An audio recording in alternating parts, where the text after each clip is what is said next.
Hello students, welcome to Achievers Academy. और हमने अभी तक जो पढ़ा है स्टूडेंट्स, उसके बेसिस पे हम लोग न्यूमेरिकल करने जा रहे हैं। तो क्वेश्चंस मैंने यहाँ पे नोट डाउन कर दिए हैं, तो हम लोग एक एक करके क्वेश्चंस का सॉल्यूशन देखेंगे। तो फर्स्ट वाला क्वेश्चन क्या है students? How many electrons are required to form 1 coulomb charge. यानी अगर मेरे को 1 कूलम चार्ज का फॉर्मेशन करना है तो उसमें से कितने इलेक्ट्रॉन्स निकालने पड़ेंगे। अगर मैं +1 कूलम की बात कर रहा हूँ तो इलेक्ट्रॉन इजेक्ट करने पड़ेंगे, अगर मैं -1 कूलम की बात करूंगा तो देने पड़ेंगे। तो कितने इलेक्ट्रॉन मिलके 1 कूलम चार्ज का फॉर्मेशन करते हैं। इस क्लास में देखा था कि जो चार्ज होते हैं वो क्या होते हैं, क्वांटाइज होते हैं। यानी किसी भी ऑब्जेक्ट के ऊपर जो चार्ज आएगा वो integral multiple of charge on electron के इक्वल होगा। यानी हमारे पास ये फॉर्मूला था स्टूडेंट, जब हम लोग उसका सॉल्यूशन नंबर 1 कर रहे हैं तो हमारे पास ये था कि Q = N के इक्वल होता है। ठीक है, तो Q कितना करना है आपको फॉर्म? फाइनल चार्ज की वैल्यू कितनी है स्टूडेंट? 1 कूलम। ठीक है, फाइनल चार्ज हमारे पास कितना है? 1 कूलम। n हमें नहीं पता, वही तो पूछ रहा है कितने इलेक्ट्रॉन्स चाहिए आपको 1 कूलम चार्ज का फॉर्मेशन करने के लिए। तो n की वैल्यू हमें नहीं पता, रख दो उस वैसे। E की वैल्यू हमें पता है स्टूडेंट्स, कितनी होती है? 1.6 × 10⁻⁻⁹ कूलम होती है स्टूडेंट्स। ठीक है, तो ये E की वैल्यू होती है। अब क्या करना है आपको, इसको यहाँ पे डिवाइड कर दो तो आपको n की वैल्यू मिल जाएगी। तो n क्या हो जाएगा? 1/1.6 × 10⁻⁻⁹ और स्टूडेंट्स इसकी वैल्यू जो आती है 6.25 × 10⁻18 इलेक्ट्रॉन्स आती है। यानी कितना नंबर है? जैसा कि आप देख पा रहे हैं 10⁻18 जो कि बहुत बड़ा नंबर है स्टूडेंट्स। यानी इतने इलेक्ट्रॉन्स मिलके 1 कूलम चार्ज का फॉर्मेशन करते हैं। तो इसका मतलब 1 कूलम चार्ज जो है वो बहुत ही बड़ी क्वांटिटी है स्टूडेंट्स। ठीक है, क्लियर है चीज? इसके बाद हम लोग सेकंड क्वेश्चन देख रहे हैं students. If a body gives out 10⁹ electron every second, then how much time is required to get a total charge of 1 coulomb from it। तो सेकंड क्वेश्चन में स्टूडेंट्स ये क्या कह रहे हैं, आपके पास एक बॉडी है जो कि एक फिक्स रेट से इलेक्ट्रॉन इजेक्ट कर रही है। किस फिक्स रेट से? 10⁹ इलेक्ट्रॉन्स पर सेकंड। ठीक है, पर सेकंड। इसको हम लोग स्टूडेंट्स क्या मानते हैं? R मान लेते हैं। क्या मान लेते हैं? R मान लेते हैं। ये एक रेट ही तो है, इस रेट से इलेक्ट्रॉन इजेक्ट हो रहे हैं इस बॉडी से। अब हम लोग ये बोलेंगे कि यहाँ पर जो चार्ज है वो क्या है? क्वांटाइज है। तो Q = N लिख सकते हैं स्टूडेंट्स हम लोग उसको। इसमें कितना चार्ज का फॉर्मेशन करना है अभी भी हमें ये बताना है कि इसमें से कितने इलेक्ट्रॉन्स बाहर निकले कि 1 कूलम चार्ज का फॉर्मेशन हो जाए। और इसको दूसरे में बताना है कि अगर इस रेट से चार्जेस बाहर निकल रहे हैं तो कितना टाइम लगेगा 1 कूलम चार्ज आने में, कितना टाइम लगेगा। तो हमें T की वैल्यू चाहिए स्टूडेंट्स। तो अब ये बताओ मेरे को Q कितना लाना है? 1 कूलम। फाइनल चार्ज हमें चाहिए यहाँ पे 1 कूलम, तो Q की वैल्यू होगी 1 coulomb. n number of electrons कितने हैं? ठीक है, तो यहाँ पर स्टूडेंट्स नंबर ऑफ इलेक्ट्रॉन्स आपको देख रहे हैं कितने हैं। तो अभी हम मानते हैं कि जो 1 कूलम चार्ज है स्टूडेंट्स, हमने अज्यूम कर दिया कितने टाइम में आता है? t सेकंड्स में आ जाता है। कितने टाइम में? t सेकंड्स में। तो जो n बनेगा इसमें से कितने नंबर ऑफ इलेक्ट्रॉन्स बाहर निकलेंगे, तो जो n की वैल्यू होगी स्टूडेंट्स, हम लोग उसको ऐसे लिख सकते हैं n = R × T। सही है क्या? 1 सेकंड में कितने इलेक्ट्रॉन निकल रहे हैं? 10⁻90। सपोज करो 5 सेकंड में कितने इलेक्ट्रॉन निकलेंगे, तो आप क्या कर दोगे? इस टाइम को इस रेट से मल्टीप्लाई कर देंगे, तो ये टोटल नंबर ऑफ इलेक्ट्रॉन्स कितने इजेक्ट हुए हैं उसकी वैल्यू आ जाएगी। यानी अगर आपके पास टाइम पता है आपको कि कितना टाइम लगा, तो उस टाइम को इस रेट से मल्टीप्लाई कर दोगे तो टोटल नंबर ऑफ इलेक्ट्रॉन्स कितने इजेक्ट हुए हैं हमारे पास आ जाएगा। ठीक है स्टूडेंट्स, तो हमने क्या किया? n हो गया R × T। R कितना है? 10⁹ ठीक है, इलेक्ट्रॉन्स पर सेकंड। और जो T है वो T सेकंड ही हमारे पास है ना, इसको हमने सेकंड में लिया। जो इलेक्ट्रॉन है उसका चार्ज कितना है? 1.6 × 10⁻⁻⁹ कूलम स्टूडेंट्स। तो यहाँ से कूलम से कूलम गया, और जो T की वैल्यू आएगी स्टूडेंट्स वो हो जाएगी 1/1.6 × 10⁻⁻⁻10 सेकेंड, तो ये 10 टू द पावर 10 ऊपर आ गया डिवाइडेड बाय 1.6 सेकेंड। तो स्टूडेंट सेकेंड में कितनी वैल्यू है, तो इतना ज्यादा टाइम लगेगा, यानी 1 कूलम चार्ज का फॉर्मेशन होने में इस रेट से, ये रेट भी मतलब कम नहीं है, 10 टू द पावर 9 इलेक्ट्रॉन बाहर निकल रहे हैं, इतने इलेक्ट्रॉन बाहर निकलने के बाद भी इतना टाइम लगेगा, इतने सेकंड्स लगेंगे, 10 टू द पावर 10 अपॉन 1.6। अगर मैं इसको ईयर्स में कन्वर्ट करता हूं स्टूडेंट्स, तो ये 198 ईयर्स होते हैं। अब आपको अंदाजा लगा सकते हो कि 1 कूलम जो है वो कितनी बड़ी क्वांटिटी है स्टूडेंट्स, ठीक है। तो स्टूडेंट नेक्स्ट क्वेश्चन हमारे पास, the sum of 2 coin charges is 7 microcoulomb, they repel each other with a force of 1 newton when kept 30 centimeter apart in free space, calculate the value of each charge। तो बड़ा simple question है students, क्या करना है हमें इसमें, देखो क्या दे रखा है, पहले गिवन क्या क्या है आपको बोलिए। सबसे पहले इसने दे रखा है कि Q1 plus Q2 कितना है, वो है हमारे पास 7 माइक्रोकूलम। तो इस टाइप से स्टूडेंट्स जो क्वेश्चंस होते हैं इनमें आपको क्या क्या गिवन है पहले को लिख दिया गया, तो उससे थोड़ा इजी हो जाएगा। तो ये 7 माइक्रोकूलम, तो इसको ऐसे लिख सकते हैं 7 × 10 टू द पावर -6 कूलम। क्या बोल रहा है आगे, इनके ऊपर जो फोर्स लग रहा है ये रिपल्सिव फोर्स, इस फोर्स की वैल्यू कितनी है 1 न्यूटन। इसके बाद में इनके बीच में जो सेपरेशन है स्टूडेंट्स वो 30 सेंटीमीटर, तो सेपरेशन वो कितना है 30 सेंटीमीटर। इसको मैं 0.3 भी लिख सकता हूँ मीटर में कन्वर्ट करके। हम अभी पूछ रहे हैं कि जो चार्जेस हैं यानी Q1 और Q2 उनकी वैल्यू कितनी है, ठीक है, सेपरेटली आपको बता दूं, ठीक है स्टूडेंट्स। तो हमें Q1 और Q2 की वैल्यू चाहिए। सो अब क्या करना है, देखो फोर्स का फॉर्मूला क्या होता है स्टूडेंट्स, कि Q1 Q2 अपॉन r²। जो जो गिवन है वो रखते हैं आप। F की वैल्यू कितनी है 1 न्यूटन, मैं यूनिट नहीं लगा रहा हूँ। K की वैल्यू कितनी होती है 9 × 10 to the power 9 Q1 Q2। अगर स्टूडेंट्स Q1 plus Q2 इतना है तो इसको किसी एक ही वेरिएबल में रहने दें। आप चाहें तो इसको Q1 रख रहे हैं तो Q2 को Q1 की टर्म में कन्वर्ट करें, तो Q1 को अगर Q1 की रख रहे हैं आप, है ना, तो Q2 की वैल्यू कितनी हो जाएगी students 7 × 10 to the power -6 minus Q1, ठीक है, ये हो जाएगा स्टूडेंट्स। अब या फिर आप ऐसे नहीं कर सकते हैं, अगर आप ऐसा नहीं करना चाह रहे हैं तो 1 मिनट इसको ऐसे रहने दें, Q1 Q2 रहने दें स्टूडेंट्स, ठीक है, इसको ऐसे ही रहने दें। R की वैल्यू कितनी है 0.3, तो इसका स्क्वायर कर दें। तो यहाँ से स्टूडेंट्स हमारे पास Q1 Q2 की वैल्यू आ जाएगी, कितनी आ जाएगी 0.3 का square divided by 9 × 10 to the power 9, ये इधर गया और ये नीचे आया, ठीक है।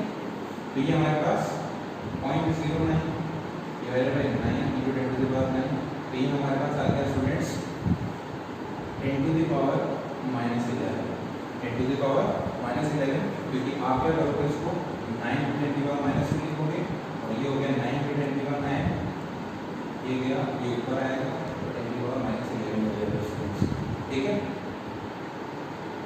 तो 10 टू द पावर -11 ये हो गया हमारे पास Q2। आपके पास Q1 plus Q2 गिवन है स्टूडेंट्स, आपके पास प्रोडक्ट भी आ गया। तो क्या हमें चाहिए, अगर मेरे को Q1 plus Q2 गिवन है और Q1 minus Q2 आ जाए तो मैं Q1 और Q2 की वैल्यू फाइंड कर सकता हूँ। तो हमारे पास एक इक्वेशन होती है स्टूडेंट्स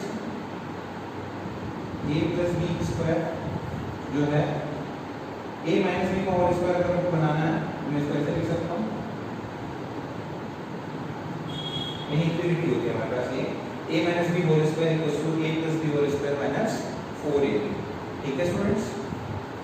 तो यहाँ पे देखो मेरे पास क्या गिवन है, Q1 plus Q2 गिवन है, Q1 plus Q2 गिवन है, मेरे पास Q1 Q2 भी गिवन है, ठीक है, वैल्यू आ गई। तो आप क्या रखें, a और b की जगह पे यहाँ पे क्या हो जाएंगे Q1 और Q2 आ जाएंगे। तो अगर मेरे को Q1 minus Q2 का होल स्क्वायर निकालना है तो Q1 plus Q2 whole square minus 4Q2। अब क्या करेंगे स्टूडेंट्स, हम लोग वैल्यू रख देंगे, कितना है 7 माइक्रोकूलम, 7 × 10 टू द पावर -6, ये हो गया हमारे पास 49 × 10 to the power -12 minus 4 Q1 है ना। Q1 Q2 की वैल्यू कितनी है स्टूडेंट्स 10 टू द पावर -11। इसको अगर मैं थोड़ा सा और सिंपलीफाई कर दूं तो 49 into 10 to the power minus 12 minus, इसको मैं ऐसे लिख सकता हूँ 40 into 10 to the power minus 12, 40 into 10 to the power minus 12, final answer आएगा students 9 into 10 to the power minus 12 इसका q1 minus q2 whole square. ठीक है, ये q1 minus q2 का होल स्क्वायर इतना है। अगर हमें q1 minus q2 चाहिए स्टूडेंट्स तो हम लोग क्या करेंगे, स्क्वायर रूट कर लें। तो स्क्वायर रूट से आपके पास q1 minus q2 की जो वैल्यू आएगी स्टूडेंट्स वो 3 into 10 to the power minus 6 coulomb आएगी। q1 minus q2 हमारे पास कितना आ गया, 9 का स्क्वायर रूट 3 और 10 to the power minus 12 का 10 की power minus 6। q1 minus q2 कितना है आपके पास, q1 plus q2 कितना आता है स्टूडेंट्स 7 माइक्रोकूलम। ठीक है, तो इन दोनों इक्वेशंस को सोल्व करके आप q1 और q2 की वैल्यू निकाल सकते हैं। अब q1 की वैल्यू स्टूडेंट्स आएगी 5 माइक्रोकूलम और q2 की वैल्यू आएगी 2 माइक्रोकूलम। तो ये हमारा आंसर हो जाएगा। ठीक है, अब नेक्स्ट क्वेश्चन। तो स्टूडेंट्स नेक्स्ट क्वेश्चन हमारे पास a free metallic ball A of 8 gram carries a positive charge of 5 into 10 to the power minus 8 coulomb. What must be the nature and magnitude of the charge that should be given to a second metallic ball B fixed 5 cm below to ball A so that ball A is stationary? तो question क्या कहना चाह रहा है students, इसमें आपके पास दो ball हैं, ball A and ball B। तो जो बॉल A है उसका जो आपके पास मास है वो 8 ग्राम है और उसका जो चार्ज है स्टूडेंट्स वो 5 into 10 to the power minus 8 coulomb है। अब इसके नीचे एक सेकंड मेटलिक बॉल रखी जाती है, कितनी सेपरेशन पे, 5 सेंटीमीटर पे। तो ये जो सेकंड बॉल है उसको मैं कितना चार्ज प्रोवाइड करूं कि जिससे बॉल एक स्टेशनरी रह जाए, यहीं की यहीं रहे स्टूडेंट्स, हवा में। ठीक है, तो मेरे को बॉल बी को कितना चार्ज प्रोवाइड करना पड़ेगा, कैसे रह सकती है यहाँ पे, तो देख लेते हैं एक बार। तो स्टूडेंट्स इसका जो वेट है वो कितना लगेगा, डाउनवर्ड। अब अगर ये यहीं पे ही है इसका मतलब इसके ऊपर नेट फोर्स की वैल्यू कितनी है, 0। नेट फोर्स 0 कब हो सकता है, जब net downward force is equals to net upward force. Net upward force कब हो सकता है स्टूडेंट्स, कहां से आएगा, अगर मैं इसको चार्ज दे रहा हूं तो उससे इलेक्ट्रोस्टैटिक फोर्स बन सकता है। लेकिन ये इलेक्ट्रोस्टैटिक फोर्स है वो ऊपर ही कब लगेगा, जब इसका चार्ज और इसका चार्ज क्या हो, सेम हो। सेम चार्ज होगा तभी फोर्स कैसा होगा, रिपल्सिव फोर्स होगा। रिपल्सिव फोर्स होगा तो किधर लगेगा, बाहर की तरफ लगेगा, यानी ऊपर की तरफ लगेगा। ठीक है, तो ये हमने पॉजिटिव चार्ज है हमारे को गिवन है कि पॉजिटिव चार्ज है, तो इस कंडीशन में Q2 की जो पोलैरिटी होगी वो पॉजिटिव होगी। एक बात तो हमें समझ आ गई। नेक्स्ट इसका मैग्नीट्यूड हमें पता करना है। तो मैग्नीट्यूड पता करने के लिए हमें क्या करना होगा स्टूडेंट्स, F इलेक्ट्रोस्टैटिक्स निकालना होगा।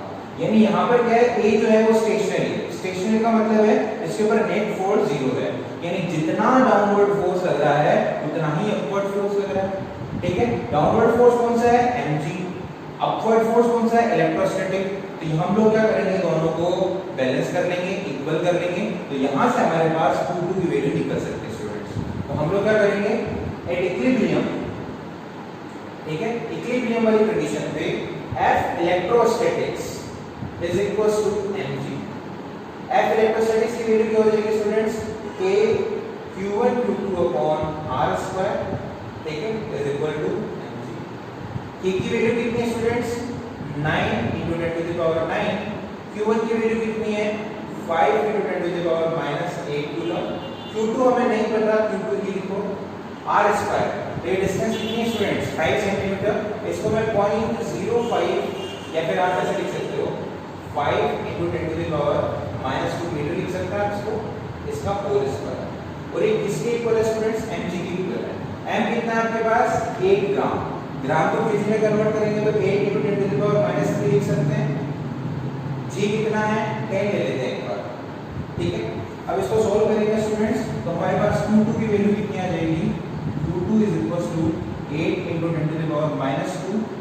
ठीक है, इसको उधर लेते हैं स्टूडेंट्स, तो ये हो जाएगा हमारे पास 25 into 10 to the power minus 4 और इस न्यूमरेटर को उधर ले जाएंगे, डिनोमिनेटर में चल जाएगा स्टूडेंट्स। तो ये हमारे पास कितना हो जाएगा, 9 into 5 45 हो गया और इधर ये 10 की पावर 1 बचा स्टूडेंट्स। ठीक है, तो 10 ही बचा।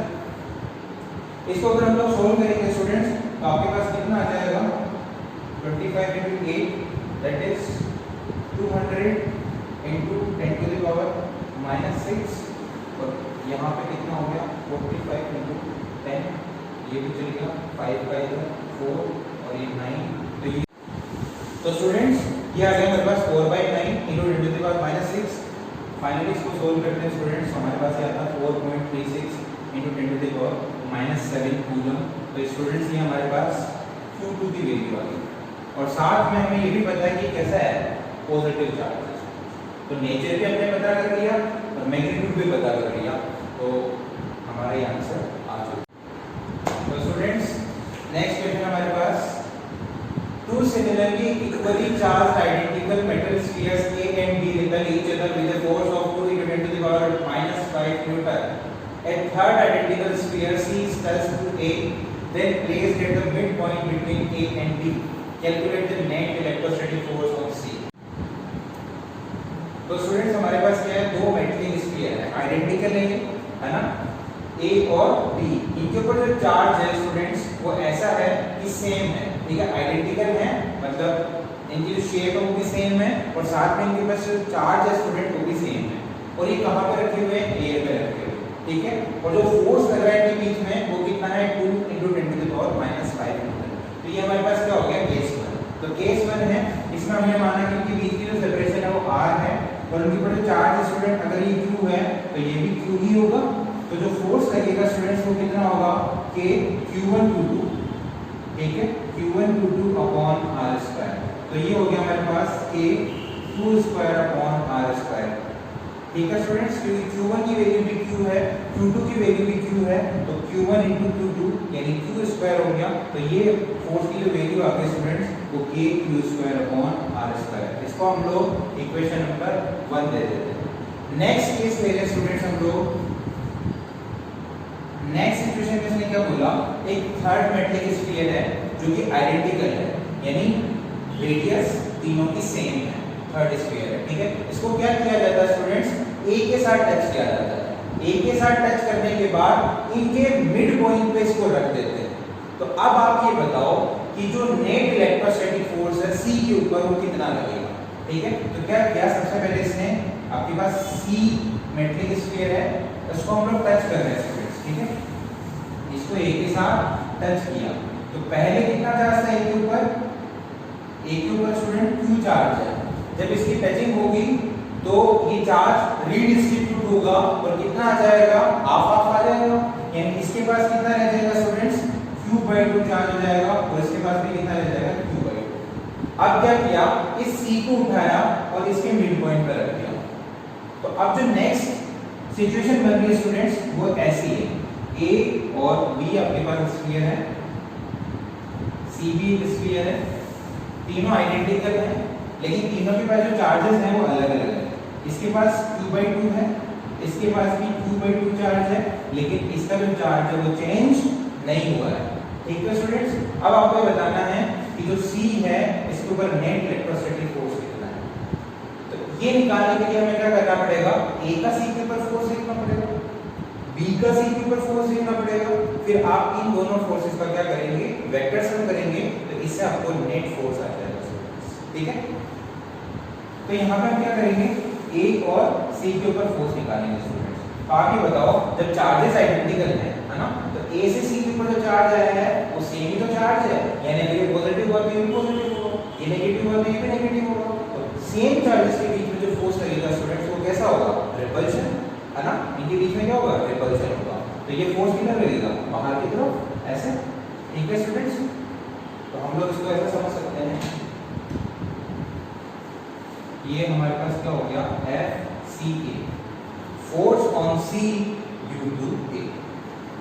अब बताओ B जो C के ऊपर फोर्स लगा रहा है वो किधर लगेगा, इधर लगेगा, क्यों लगेगा, क्योंकि इसकी पोलैरिटी सेम है, चार्जेस के मैग्नीट्यूड भले डिफर कर रहे हैं लेकिन पोलैरिटी सेम है, तो रिपल्सिव फोर्स होगा, ये किधर होगा स्टूडेंट्स, इधर होगा, इसको हम लोग बोल रहे हैं FCB, force on C due to B। अच्छा, अब हम लोग क्या करते हैं, FCA का मैग्नीट्यूड आपको निकालना पड़ेगा, FCB का मैग्नीट्यूड निकालना पड़ेगा, फिर आप देखेंगे कि जो नेट फोर्स होगा, अच्छा इसमें कितना एंगल है स्टूडेंट, 180 डिग्री, तो जो नेट फोर्स होगा वो लार्जर फोर्स के इनवर्स होगा स्टूडेंट्स, तो आपको देखना है लार्जर फोर्स कितना है और जो नेट फोर्स होगा वो दोनों का डिफरेंस होगा। तो तो आप पहले तो ये बताएं FCA की वैल्यू कितनी है।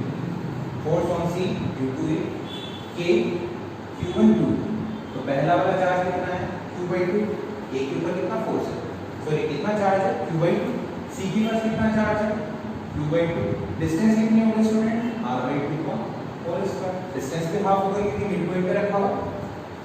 तो यहां से देखेंगे ये हो गया हमारे पास A Q²/4 divided by R²/4, 4 से 4 कैंसिल स्टूडेंट, ये हो गया हमारे पास A Q²/R², ये FCA की वैल्यू है। नेक्स्ट FCB निकाल, तो FCB कितना हो जाएगा स्टूडेंट्स K Q1 कितना है Q/2,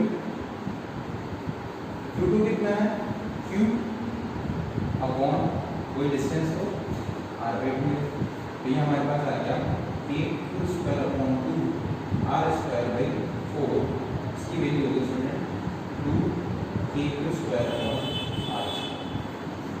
अब बताएं मेरे को FCA बड़ा है या फिर FCB बड़ा है, K Q²/R² दोनों में कॉमन आया, यहाँ पे 2 से मल्टीप्लाई होगा, यानी ये लार्जर मैग्नीट्यूड का है, तो आपके पास जो नेट फोर्स आएगा स्टूडेंट्स वो इस डायरेक्शन में आएगा F नेट, और कितना होगा दोनों का डिफरेंस, यानी 2 K Q²/R² में से अगर आप K Q²/R² को सब्ट्रैक्ट कर देंगे तो आपको नेट फोर्स मिल जाएगा। तो F नेट की वैल्यू कितनी हो जाएगी स्टूडेंट्स FCB माइनस FCA, यानी 2 K Q²/R² minus K Q²/R², that is K Q²/R²। ठीक है स्टूडेंट्स, ये हमारे पास फाइनल आंसर आया K Q²/R²। अब इसकी न्यूमेरिकल वैल्यू हमें नहीं गिवन क्योंकि Q की वैल्यू भी नहीं पता, R भी नहीं पता, लेकिन हमें एक चीज स्टार्टिंग में दी थी, यहाँ पे जो फोर्स लग रहा था केस नंबर 1 में, इसकी वैल्यू कितनी थी स्टूडेंट्स, इसकी वैल्यू थी 2 × 10⁻⁵ न्यूटन। स्टार्टिंग में देखो कितनी वैल्यू, ये F का है और F की वैल्यू कितनी है K Q²/R², यानी K Q²/R² की वैल्यू 2 × 10⁻⁵ न्यूटन है। तो यहाँ पर भी सेम एक्सप्रेशन बन रहा है, तो ये वाली वैल्यू भी स्टूडेंट कितनी हो जाएगी 2 × 10⁻⁵ न्यूटन, यानी फोर्स अभी भी वही लगेगा जो A और B के बीच में लग रहा था। ठीक है।